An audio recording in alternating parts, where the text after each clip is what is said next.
नमस्कार। आज हम पॉलिटिक्स में बात बिहार के उस दो पॉलिटिशियन की करने जा रहे हैं जिसके बीच हमको लगता है कि वर्षों से नूरा कुश्ती चल रहा है, गुत्थम गुत्थी। सही पकड़े हैं। हम बात सम्राट चौधरी और विजय सिन्हा की कर रहे हैं। जब मौका मिलता है विजय सिन्हा सम्राट चौधरी को हैसियत बताने की कोशिश करते हैं, चाहे विधानसभा अध्यक्ष के रूप में रहा हो या फिर नेता पद के घोषणा के दौरान उनके द्वारा सम्राट चौधरी को नेता घोषित करने की घोषणा पर हो, बाहर निकलकर जो प्रवचन दिए थे वो भी कहीं न कहीं सम्राट को नीचा दिखाने की ही कोशिश थी। अब बारी सम्राट की है। स्वाभाविक तौर पर राजनीति में इस तरीके की चीजें चलती रहती हैं और एक लेवल के बाद यह लड़ाई आमने सामने की हो जाती है। विधानसभा अध्यक्ष के रूप में याद ही होगा, व्याकुल मत होइए, कितना बवाला मचा था।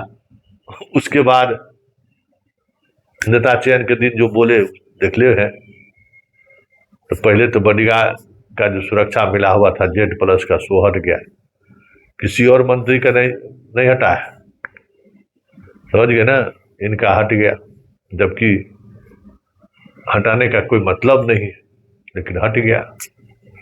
अभी जनाब के यहाँ विजय सिन्हा जी के यहाँ यज्ञ चल रहा है, एकदम मारूक यज्ञ जो होता है ना, दुश्मन को मारने वाला यज्ञ जो चल रहा है, उधर यज्ञ चल रहा है। इधर इनके विभाग में जो कई महीने से हड़ताल चल रहा था, उस हड़ताल पर कह सकते हैं कि बात आगे बढ़ रही है। राजस्व कर्मचारी वाला हड़ताल समाप्ति हो गया, एक झटका लगा जोरदार इनको। ये जिस तरीके से विभाग चला रहे थे और जिस उदंडता से विभाग चला रहे थे, उसका लाभ आते आते सम्राट चौधरी उठाने लगे। तो पहले तो जो हजारों राजस्व कर्मी हैं, राजस्व कर्मचारी, उसका समाधान निकाल दिए। रह गया सीओ को लेकर कई दौर की बैठकें हुई हैं। आज लगता है कि उसका भी बीच का रास्ता निकल ही जाएगा। मतलब जिस हड़ताल की वजह से यह बिहार में अपनी एक अलग छवि बनाने पर लगे हुए थे विजय सिन्हा, कि देख लीजिए भ्रष्ट अधिकारियों पर हम कार्रवाई किए तो वो लोग हड़ताल पर चले गए। ये इमेज बनाने की कोशिश की, जन सुनवाई के दौरान वो दिखाने की कोशिश की कि भाई देखिए हम कितना समाधान करें, हम समस्याओं के समाधान के लिए कितना तत्पर है, भू माफिया के खिलाफ हम कितना मजबूती से खड़े हैं। लेकिन 4.5 लाख से अधिक आवेदन अभी जो आया इस बीच में, सारे के सारा महाअभियान फेल। सारे के सारे जितने महाअभियान इन्होंने चलाया सब फेल। हाँ, बोली बोलकर, मीडिया में बड़ी बड़ी बातें कहकर भले लोकप्रियता हासिल करने की इन्होंने कोशिश की, लेकिन पिछले 1-1.5 महीने से विभाग की जो स्थिति रही है या जो विभाग की स्थिति है, इसको अब पटरी पर लाने में 6 महीना लगेगा। CK अनिल से 3 बार 4 बार वार्ता हो चुकी है। जिस बात को लेकर हाईकोर्ट के जिस आदेश का अनुपालन करने को लेकर ये लोग डटे हुए हैं, हमें लगता है कि जल्द ही इसका समाधान निकल जाएगा। और सिर्फ समाधान ही नहीं निकलेगा, नई चीजें भी सामने आएंगी, क्योंकि विजय सिन्हा ने इस विभाग को हंटर के सहारे चलाने की कोशिश की।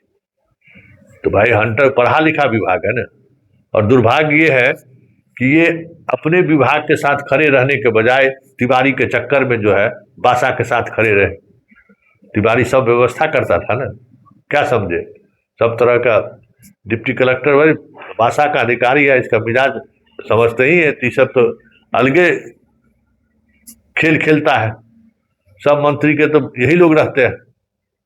लेकिन कमजोर वो भी नहीं था, क्योंकि भाई CO एक ऐसा जगह है जहां विधायक का प्राथमिक पाठशाला का ये CO का और BDO का दफ्तर है, वहीं से पॉलिटिक्स होता है और वहीं से पॉलिटिक्स को विधायक भी समझते हैं और विधायक उसी पॉलिटिक्स के सहारे अपना विधायकी भी चलाते हैं। तो CO और BDO पॉलिटिक्स में भी भारी है बासा पर, क्योंकि भाषा का अधिकारी का सीधा सरोकार जो है सो विधायक से है नहीं, सीधा सरोकार अब बीडीओ सीओ से है। तो वहां भारी पड़ा वो लॉबिंग करने में। अधिकांश विधायक सीओ के साथ खड़े दिखे। अधिकांश विधायक मुख्यमंत्री से, सम्राट चौधरी से जब मिले उन्होंने इसकी चर्चा जरूर की कि देख लीजिए सीओ सब का मामला सल्टा दीजिए, कि कोई जबरदस्ती है, हाई कोर्ट का आदेश है डीसीएलआर का लेके, तो देने में क्या दिक्कत है।